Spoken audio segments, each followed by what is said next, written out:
Hello dear student, कैसे हैं आप लोग। तो dear student learn with Vicky में आपका स्वागत है। तो डियर स्टूडेंट, जितने भी स्टूडेंट बिहार बोर्ड मेट्रिक का परीक्षा देने वाले हैं तो उसके लिए हमने 2 मार्क्स का क्वेश्चन लाया है, बीबीए क्वेश्चन। और इसमें पास्ट ईयर क्वेश्चन भी रिपीटिशन हुआ। पास्ट ईयर क्वेश्चन क्या होता है, जो हमारे पिछले साल में जो पूछा गया क्वेश्चन होता है उसी को पास्ट ईयर क्वेश्चन कहते हैं। तो इस वीडियो में ये भी देखो 2 मार्क्स क्वेश्चन, और उसमें भी कौन कौन सा बीबीआई क्वेश्चन और जो रिपीट क्वेश्चन हुआ है, मतलब जो पास्ट ईयर में क्वेश्चन पूछा गया उसको भी देखने वाले हैं। तो चलिए वीडियो को स्टार्ट करते हैं। जितने भी स्टूडेंट नए हैं चैनल को सब्सक्राइब जरूर करें। तो देखिए फर्स्ट क्वेश्चन है, एक मिनट देखिएगा।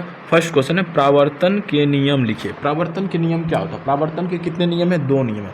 प्रावर्तन के कुल कितने नियम होते हैं? 2 नियम होते हैं। पहला नियम क्या है?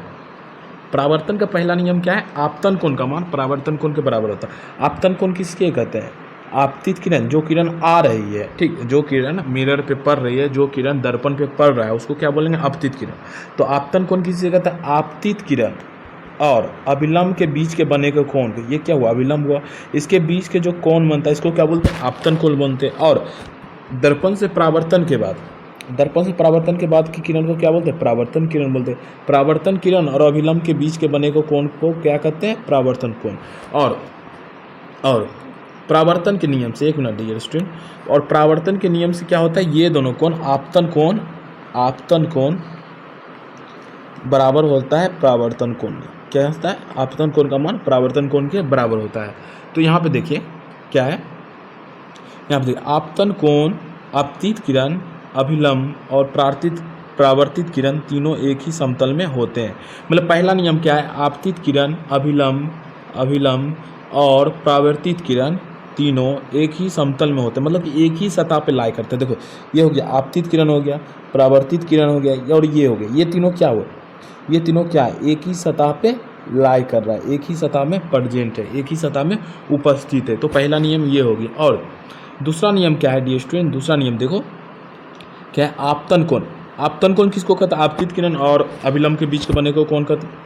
ये कोण को क्या कहता है? आपतन कोण।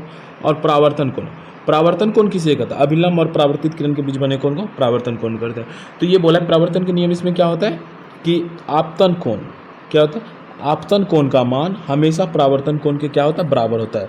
ये वाला कोण और ये वाला कोण हमेशा क्या होता है? बराबर होता है। आपतन कोण का मान परावर्तन कोण के बराबर होता है। चलिए नेक्स्ट क्वेश्चन पे चलते हैं।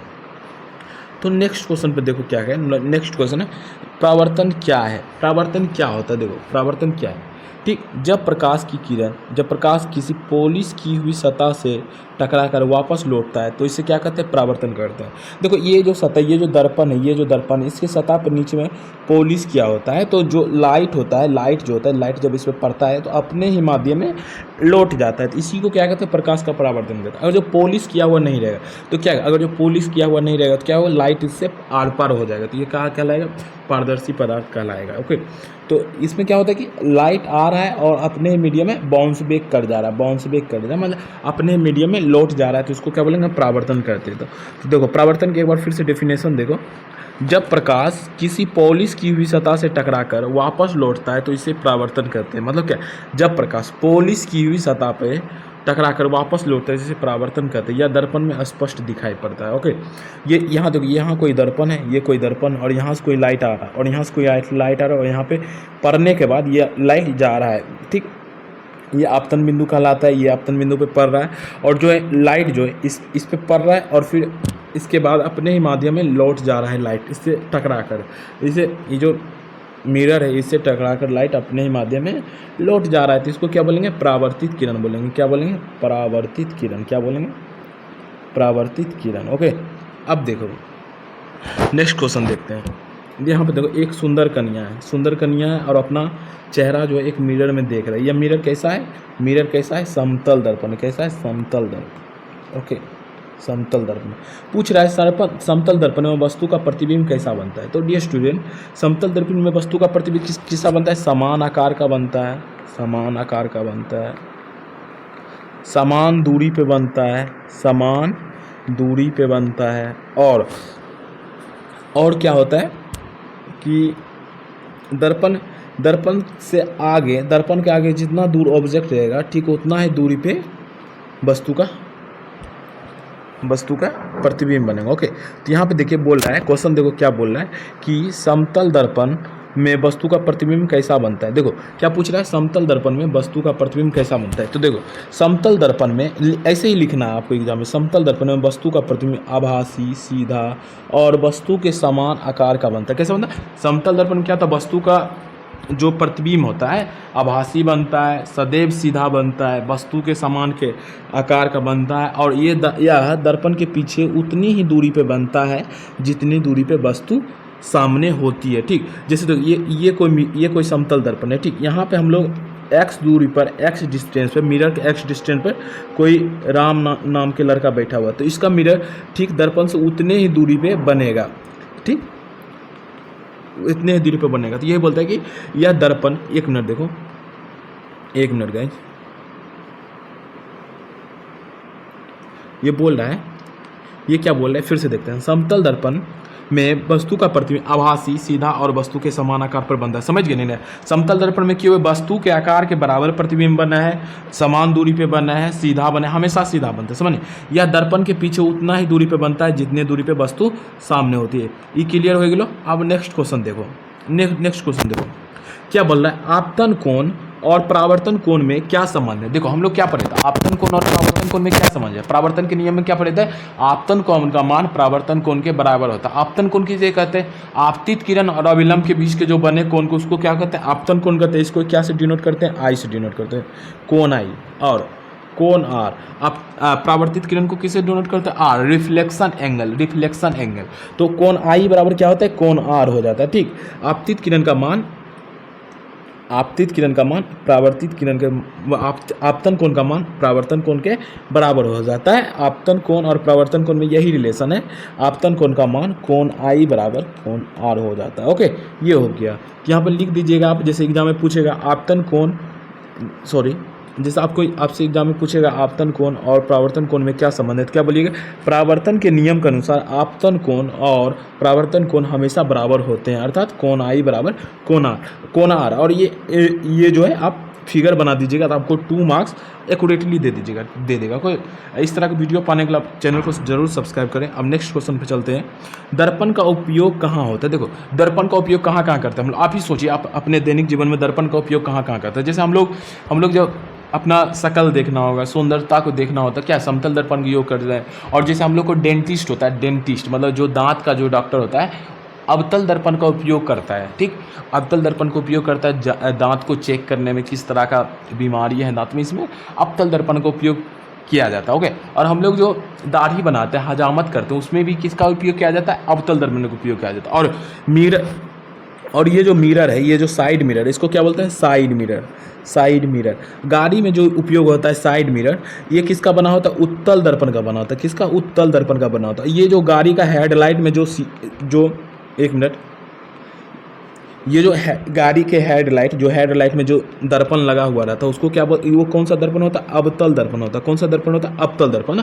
तो हम लोग ये दैनिक जीवन में यहाँ यूज करते हैं इस तरह के दर्पण को। ओके, अब देखो दर्पण का उपयोग कहाँ होता है। समतल दर्पण का उपयोग घरों, वाहनों के शीशों, सौंदर्य प्रसाधन और दूरबीनों में होता है। ठीक, समतल दर्पण का उपयोग। और अवतल दर्पण का प्रयोग दाढ़ी बनाने में, वाहन हेडलाइट और शोर कुकर में किया जाता है। ठीक, देखो यहाँ पे देखो, समतल दर्पण का उपयोग क्या घरों में होता है, वाहनों के शीशों में होता है, वाहनों के शीशों में भी होता है, सौंदर्य प्रसाधन और दूरबीनों में होता है, दूरबीन में भी समतल दर्पण का उपयोग किया जाता है। और अवतल दर्पण का उपयोग कहाँ होता है, और अवतल दर्पण का उपयोग दाढ़ी बनाने में होता है, वाहन हेडलाइट और शोर कुकर में किया जाता है। शोर कुकर में किया जाता है। देखो पूछेगा क्वेश्चन, ऑब्जेक्टिव में भी आ सकता है, शोर कुकर में किस प्रकार के दर्पण का उपयोग किया जाता है, तो किस प्रकार के शोर कुकर में अवतल दर्पण का उपयोग किया जाता है। हेडलाइट में कौन सा मिरर का यूज किया जाता है, तो अवतल दर्पण का।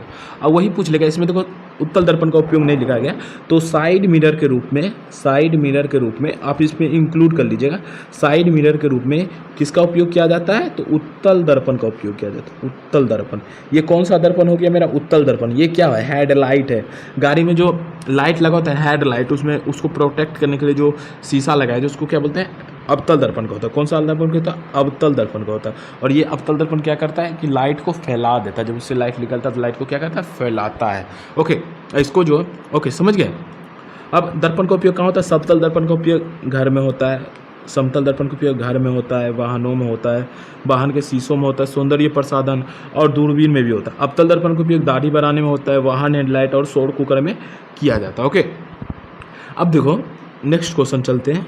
नेक्स्ट क्वेश्चन देखो, आभासी प्रतिबिंब क्या होता है, पूछ रहा है आभासी प्रतिबिंब क्या होता है। क्वेश्चन नंबर 6, आभासी प्रतिबिंब किसे कहते हैं। देखो, वह प्रतिबिंब जिसे पर्दे पे नहीं पाया जा सकता है उसे आभासी प्रतिबिंब कहते हैं। समतल दर्पण और उत्तल दर्पण में हमेशा प्रतिबिंब आभासी ही बनता है। ठीक, आभासी प्रतिबिंब क्या होता है कि जिसमें लाइट जो होते हैं, जिसमें किरण जो एक्चुअल में नहीं काटता हो, उसको आभासी प्रतिबिंब कहते हैं। और इस आभासी प्रतिबिंब को पर्दे पे उतारा नहीं जा सकता है। ठीक, आभासी प्रतिबिंब को पर्दा पे उतारा नहीं जा सकता। ओके, आभासी प्रतिबिंब को पर्दा पे उतारा नहीं जा सकता है। और समतल दर्पण और उत्तल दर्पण, ये दोनों समतल दर्पण और उत्तल क्या है, दर्पण है। दर्पण में क्या बनेगा, इमेज बनेगा। और इमेज का प्रकृति क्या होता है, इमेज दो प्रकार का बनता है, प्रतिबिंब दो प्रकार का होता है। ये तो आभासी हो सकता है या तो वास्तविक हो सकता है। और अब समतल दर्पण और उत्तल दर्पण हमेशा जो प्रतिबिंब बनता है आभासी प्रतिबिंब बनता है। कैसा बनता है, आभासी प्रतिबिंब बनता है। ठीक, तो आभासी प्रतिबिंब क्या होता है कि वह प्रतिबिंब जिसे पर्दा पर उतारा नहीं जा सके, वह प्रतिबिंब जिसे पर्दा पर नहीं पाया जा सकता उसे आभासी प्रतिबिंब कहते हैं। समतल दर्पण और उत्तल दर्पण में हमेशा आभासी प्रतिबिंब बनता है। समझ गए, समतल दर्पण और उत्तल दर्पण में हमेशा आभासी प्रतिबिंब ही बनता है। ओके, अब नेक्स्ट क्वेश्चन देखते हैं कि वास्तविक प्रतिबिंब किसे कहते हैं। तो वास्तविक प्रतिबिंब किसे कहते हैं, तो वास्तविक प्रतिबिंब जो है वास्तविक कटान से बनता है। दो किरण के वास्तविक कटान से ही वास्तविक प्रतिबिंब बनता है। देखो क्या बोल रहे हैं, जब परावर्तित किरण, देखो क्या बोल रहा है, जब परावर्तित किरण वास्तव में एक बिंदु पर मिलकर प्रतिबिंब बनाती है और उसे पर्दे पे प्राप्त किया जा सकता है तो उसे क्या बोलते हैं, वास्तविक प्रतिबिंब कहते हैं। अवतल दर्पण वास्तविक प्रतिबिंब बना सकता है। अवतल दर्पण देखो, अवतल दर्पण जो है वास्तविक प्रतिबिंब भी बनाता है, और आभासी प्रतिबिंब भी बनाता है। ओके, वास्तविक प्रतिबिंब भी बनाता है और आभासी प्रतिबिंब भी बनाता है। जब परावर्तित किरण वास्तव में एक बिंदु पर मिलकर प्रतिबिंब बनाती है और उससे पर्दे पर प्राप्त किया जा सकता है तो उसे वास्तविक प्रतिबिंब कहते हैं। अवतल दर्पण वास्तविक प्रतिबिंब बना सकता है। अवतल दर्पण जो है वास्तविक और अवास्तविक दोनों प्रकार के प्रतिबिंब बना सकता है, उसको आभासी भी बोलते हैं, अवास्तविक प्रतिबिंब को। ओके, तो नेक्स्ट क्वेश्चन पे चलते हैं। परावर्तन के दैनिक जीवन में क्या महत्व है, परावर्तन के दैनिक जीवन में क्या महत्व है। हम लोग देखो, जैसे हम लोग मोटरसाइकिल चला रहे हैं तो उसमें जो होता है कि हम बार बार पीछे मुड़ के क्या देखेंगे, जैसे हम लोग को जैसे मोड़ आता है, ठीक, तो हम लोग को गाड़ी को घुमाना होता है उस मोड़ पे, तो हम बार बार पीछे घूम के देखना पड़ेगा कि पीछे से कोई गाड़ी नहीं आ रहा। और अगर जो साइड मिरर है तो साइड मिरर को देख सकते हैं कि पीछे से कोई गाड़ी आ रहा है या फिर नहीं आ रहा है। तो ये यूज हो गया। और हम अपने दिनचर्या में अपने सौंदर्य को देखते हैं, कैसा लग रहे हैं, फिट फाट लग रहे हैं, हीरो जैसा लग रहे हैं कि नहीं, थोड़ा सा क्रीम लगाना है, इस तरह का बात होता है। परावर्तन के दैनिक जीवन में उपयोग होता है। तो देखो, परावर्तन के कारण ही हम दर्पण में अपनी छवि देख पाते हैं। परावर्तन के कारण ही हम दर्पण में अपनी छवि को देख पाते हैं कि हम सुंदर लग रहे हैं, कि गोरा लग रहे हैं या काला लग रहे हैं, ये सब होता है। वाहनों के शीशे में उपयोग कर पाते हैं, वाहनों के शीशों में उपयोग कर पाते हैं, दूरबीन में उपयोग करते हैं, कैमरा तथा ऑप्टिकल यंत्र में काम करते हैं। यह हमारे दैनिक जीवन में अत्यंत उपयोगी है। ठीक हो गया, ये सब लिख लीजिएगा अच्छा से। अब देखो क्या बोल रहे हैं, उत्तल दर्पण में प्रतिबिंब कैसा बनता है। देखो, उत्तल दर्पण में जब भी प्रतिबिंब बनेगा हमेशा आभासी बनेगा और वस्तु से छोटा बनेगा। ठीक, हमेशा आभासी बनेगा, सीधा बनेगा और वस्तु से छोटा बनेगा। तो उत्तल दर्पण में हमेशा प्रतिबिंब आभासी, सीधा और वास्तविक वस्तु से छोटा बनता है। जैसे देखो, वस्तु का साइज समझो जैसे h हाइट का है तो इसके हाइट से हमेशा कम पे ही बनेगा। इसका जब भी प्रतिबिंब बनेगा इसके हाइट से कम बनता है। मतलब समझ गया ना। देखो एक मिनट, देखो फिर से समझो। उत्तल दर्पण में हमेशा जो प्रतिबिंब कैसा बनता है, आभासी। कैसा बनता है, आभासी, सीधा और क्या बनता है, वास्तविक बनता है। ओके, उत्तल दर्पण हमेशा कैसा प्रतिबिंब बनता है, आभासी बनता है, सीधा बनता है, वास्तविक वस्तु से छोटा बनता है। यहाँ पे वास्तविक बोलते हैं, वास्तविक वस्तु से हमेशा छोटा बनता है। इसका आवर्धन क्या होता है, छोटा होता है, एक से छोटा होता है आवर्धन। ओके, हमेशा प्रतिबिंब आभासी बनता है, सीधा और वास्तविक वस्तु से छोटा बनता है। इसी कारण इसका उपयोग वाहनों के पीछे देखने में वाले दर्पण में किया जाता है। ठीक, इसी कारण से इसका उपयोग वाहनों के पीछे देखने में उपयोग किया जाता है, मतलब साइड मिरर के रूप में उपयोग किया जाता है। उत्तल दर्पण में का प्रतिबिंब कैसा बनता है? उत्तल दर्पण में प्रतिबिंब कैसा बनता है? डिस्टेंट सीधा बनता है, अवास्तविक आभासी बनता है और वास्तविक साइज से कम साइज में बनता है। ओके, नेक्स्ट क्वेश्चन देखते हैं। देखो दर्पण सूत्र क्या होता है? दर्पण सूत्र क्या होता है? 1/f बराबर 1/v प्लस 1/u। देखो जैसे ये कोई अवतल दर्पण हो गया, ठीक, यहाँ पे कोई फोकस है, इसको क्या बोलते हैं? पोल बोलते हैं, ध्रुव बोलते हैं। ठीक, यहाँ पे कोई वस्तु रखा है, यहाँ पे समझो राम नाम के लड़का सही खड़ा है, तो इसको भी मतलब क्या आता है? भी मतलब क्या आता है? प्रतिबिंब की दूरी। भी मतलब क्या था? प्रतिबिंब की दूरी। यू मतलब क्या होता है? वस्तु और ध्रुव के बीच की दूरी। क्या होता है? वस्तु और ध्रुव के बीच की दूरी। 1f क्या होता है?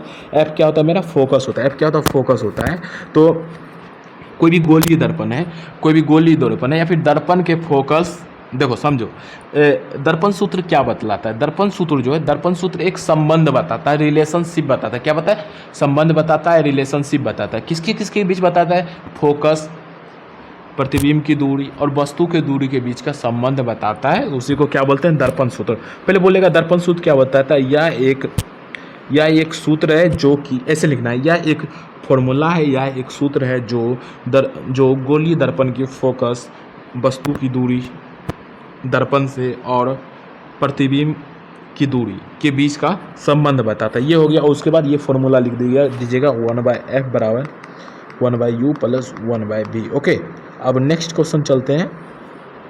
परावर्तन और अपवर्तन में अंतर क्या होता है? परावर्तन और अपवर्तन में क्या अंतर है? देखो परावर्तन में क्या होता है ना कि परावर्तन में क्या होता है कि लाइट जो है दर्पण से टकराकर अपने ही माध्यम में लौट जाता है, या फिर कोई भी ऑब्स्टेकल से टकरा के, या फिर कोई परावर्तन क्या होता है कि लाइट जो है अपने ही मीडियम में फिर से आ जाता है, अपने ही माध्यम में पुनः आ जाता है। लेकिन अपवर्तन में क्या होता है? लाइट है कि अपवर्तन में क्या होता है कि लाइट जो है एक मीडियम से दूसरे मीडियम में जाता है। अपवर्तन में क्या होता है कि लाइट जो होता है एक मीडियम से दूसरे मीडियम में जाता है, एक माध्यम से दूसरे माध्यम में गमन करता है।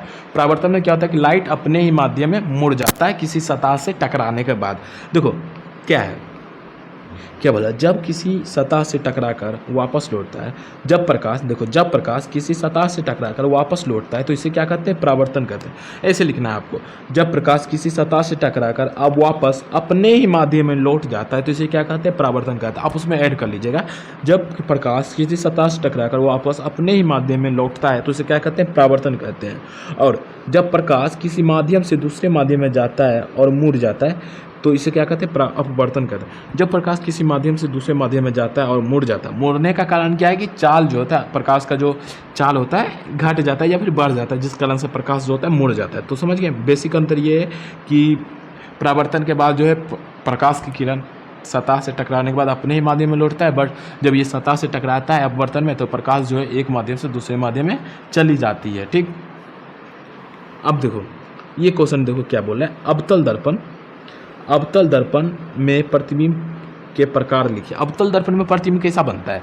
आभासी भी बन सकता है, वास्तविक भी बनता है। क्या बनता है? आभासी भी बनता है। एक मिनट, अवतल दर्पण क्या होता है? आभासी प्रतिबिंब भी बनता है, और वास्तविक प्रतिबिंब भी बनता है। ओके, समझ गए? आभासी भी बनता है और वास्तविक बनता है। यहाँ पे देखो ये जो फिगर है, ये फिगर क्या है? अवतल दर्पण का फिगर। क्या है ये फिगर? अवतल दर्पण का फिगर। ओके, अवतल दर्पण में प्रतिबिंब के प्रकार लिखिए। अवतल दर्पण वस्तु की स्थिति पर निर्भर करता है। अवतल दर्पण में बना हुआ प्रतिबिंब, देखो ऐसे लिखेंगे, अवतल दर्पण में बना हुआ प्रतिबिंब वस्तु की स्थिति पर निर्भर कर वास्तविक और आभासी दोनों प्रकार के प्रतिबिंब बना सकते हैं, निर्भर करता है। देखो ऐसे लिखना, अवतल दर्पण में बना हुआ प्रतिबिंब वस्तु की स्थिति पर निर्भर करता है। एक लाइन हो गया। दूसरा लाइन में आपको लिखना है कि अवतल दर्पण द्वारा वास्तविक और अवास्तविक या फिर वास्तविक और आभासी दोनों प्रकार का प्रतिबिंब बनता है। ठीक, कभी कभी बड़ा और सीधा तो कभी उल्टा और छोटा बड़ा प्रतिबिंब बनता है। इसको लिखना आप इसमें आप इसका डायग्राम बना दीजिए, अवतल दर्पण का लिख दीजिए और अलग अलग स्थिति में देख लीजिएगा। जब वस्तु को फोकस पर रखते हैं या फिर जब वस्तु अनंत पे होता है, जब वस्तु सेंटर पे होता है, सेंटर ऑफ कर्वेचर पे होता है, तो उस पर किस तरह से बनता है प्रतिबिंब तो लिख सकते हैं इस तरह का। 2 मार्क्स में आएगा तो लिखना कोई ज़रूरी नहीं है, अगर जो 5 मार्क्स में आएगा तो इस तरह से आप लिख सकते हैं। ओके, तो अब नेक्स्ट क्वेश्चन पे चलते हैं। ठीक, अवतल दर्पण में कैसा प्रतिबिंब बनता है? अवतल दर्पण में जो प्रतिबिंब का प्रकृति है, प्रतिबिंब का जो टेंडेंसी है वो किस पे निर्भर करता है? किस पे निर्भर करता है? वस्तु की स्थिति पे निर्भर करता है। और अवतल दर्पण द्वारा या तो वास्तविक या तो आभासी प्रतिबिंब बन सकता है, दोनों प्रकार का प्रतिबिंब बनता है। ओके, नेक्स्ट क्वेश्चन चलते हैं कि देखो ये मोस्ट भी है, ये पूछा ही जाता है कि दीप्त पदार्थ किसे कहते हैं और दीप्त पदार्थ किसे कहते हैं। दीप्ति पदार्थ किसे कहते हैं, उदाहरण से समझाइए। वे पदार्थ जो स्वयं प्रकाश ऊर्जा से उत्सर्जित करते हैं उन्हें दीप्ति पदार्थ कहते हैं। क्या बोलते हैं? वो दीप्त पदार्थ या दीप्ति पदार्थ, दीप्त पदार्थ भी बोलते हैं। वैसा पदार्थ जो स्वतः प्रकाश उत्सर्जित करे, जैसे जुगनू हो गया, कैंडल हो गया, सन हो गया, बल्ब हो गया, स्टार हो गया। स्टार भी होता है, स्टार मतलब क्या? तारा। तारा भी होता है, एक दीप्ति पदार्थ होता है। ठीक, क्या होता है दीप्ति पदार्थ? दीप्ति पदार्थ किसे बोलते हैं? एक मिनट डियर स्टूडेंट।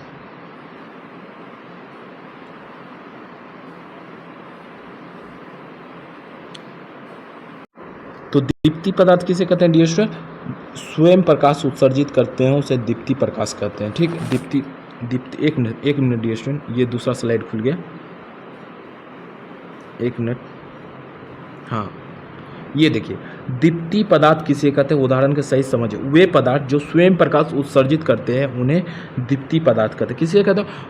वैसा पदार्थ जो स्वयं प्रकाश उत्सर्जित करे उन्हें दीप्ति पदार्थ, जैसे कैंडल हो गया, अपना सन हो गया, बल्ब हो गया, इस तरह का ये हो गया। स्टार, अपना स्टार, तारा भी एक प्रकार का दीप्ति पदार्थ होता है। ठीक, क्या चंद्रमा दीप्त पदार्थ है? चंद्रमा नहीं, चंद्रमा के पास अपना प्रकाश नहीं होता है, तो चंद्रमा दीप्ति पदार्थ नहीं है, दीप्त पदार्थ नहीं। ओके, अब नेक्स्ट स्लाइड पर चलते हैं। अदीप्त पदार्थ। दीप्त पदार्थ किससे कहे? जो अपना प्रकाश उत्सर्जित करे। अदीप्त किसको कहते हैं? जो अपना प्रकाश उत्सर्जित ना करे। ठीक, तो वे पदार्थ जो स्वयं प्रकाश नहीं निकालते हैं बल्कि किसी अन्य स्रोत से प्रकाश से दिखाई देते हैं, अदीप्त पदार्थ कहते हैं। जैसे चंद्रमा, किताब, कुर्सी, ये सब क्या हो गया?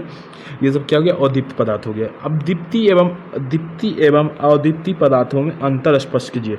दीप्ति भी बोल सकते हैं, अदीप्ति भी बोल सकते हैं, दीप्ति भी बोल सकते हैं, अदीप्ति भी बोल सकते हैं। दीप्ति में क्या होता है कि स्वयं प्रकाश उत्सर्जित करते हैं, और दीप्ति में स्वयं प्रकाश नहीं देते, केवल परावर्तित करते हैं। ठीक, ये हो गया। नेक्स्ट क्वेश्चन देखो किसे कहते हैं। पारदर्शी पदार्थ की परिभाषा लिखिए तथा 3 उदाहरण दीजिए। देखो पारदर्शी पदार्थ किसे कहता है? जैसे आप कोई भी अपने इन्वायरमेंट में, आप अपने आसपास देख रहे हैं बहुत सारा पदार्थ है, आप एक टॉर्च लीजिए और उस पर देखिए, लाइट बार के देखिए, क्या उस पदार्थ से लाइट आर पार हो जा रहा है आसानी से? जैसे देखो हमने एक शीशा लिया, आपने शीशा उठाया और लाइट बारा, तो लाइट को देखने की आर पार हो रहा है, आसानी से हो रहा है। तो मतलब क्या? वैसा पदार्थ जिससे, देखो वे पदार्थ जिनसे होकर प्रकाश पूरी तरह गुजर जाता है उसे क्या कहते हैं? पारदर्शी पदार्थ करते हैं। क्या कहते हैं? पारदर्शी पदार्थ करते हैं। वैसा पदार्थ है, वे पदार्थ जिनसे होकर प्रकाश पूरी तरह गुजर जाता है उसे क्या कहते हैं? पारदर्शी पदार्थ। जैसे स्वच्छ जल हो गया, साफ कांच हो गया, वायु हो गया, ये सब क्या कहलाता है? पारदर्शी पदार्थ कहलाता है। ओके, नेक्स्ट क्वेश्चन देखिए। अर्ध पारदर्शी पदार्थ। अर्ध पारदर्शी मतलब क्या? प्रकाश का कुछ भागी वस्तु से होकर पास करता हो। ठीक, तो अर्ध पारदर्शी पदार्थ किसे कहते हैं? वे पदार्थ जिनसे होकर प्रकाश आंशिक रूप से गुजरता है उन्हें क्या बोलते हैं?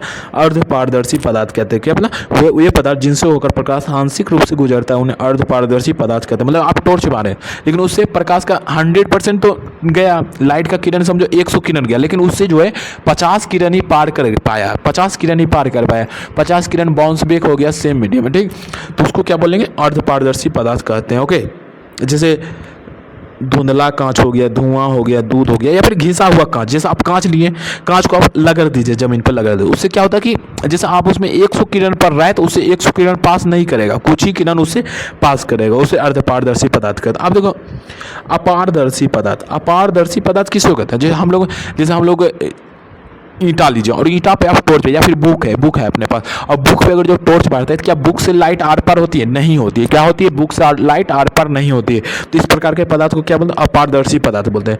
वे पदार्थ जिनसे होकर प्रकाश नहीं गुजरता उसे क्या बोलते हैं? अपारदर्शी पदार्थ। लकड़ी हो गया, पत्थर हो गया, किताब हो गया, ये सब क्या कहलाता है? अपारदर्शी पदार्थ कहलाता है। ओके, नेक्स्ट क्वेश्चन देखिए क्या बोला है, पारदर्शी और पारदर्शी एवं अपारदर्शी पदार्थों में मुख्य अंतर लिखिए। और जो दो नंबर में आएगा इस तरह क्वेश्चन, तो पारदर्शी लिखना प्रकाश पूरी तरह गुजरता है जैसे कांच हो गया, अर्धपारदर्शी प्रकाश आंशिक गुजरता है दूध हो गया, अपारदर्शी प्रकाश नहीं गुजरता लकड़ी हो गए। इस तरह से आपको क्वेश्चन लिखना है। Okay, thank you for watching my video dear student, subscribe जरूर करिएगा। ओके, चलिए बाय, नेक्स्ट वीडियो में मिलते हैं प्रकाश का बर्तन का मोस्ट VVI क्वेश्चन लेकर। Okay, thank you dear student, love you, bye. Channel को सब्सक्राइब जरूर करें, थैंक यू।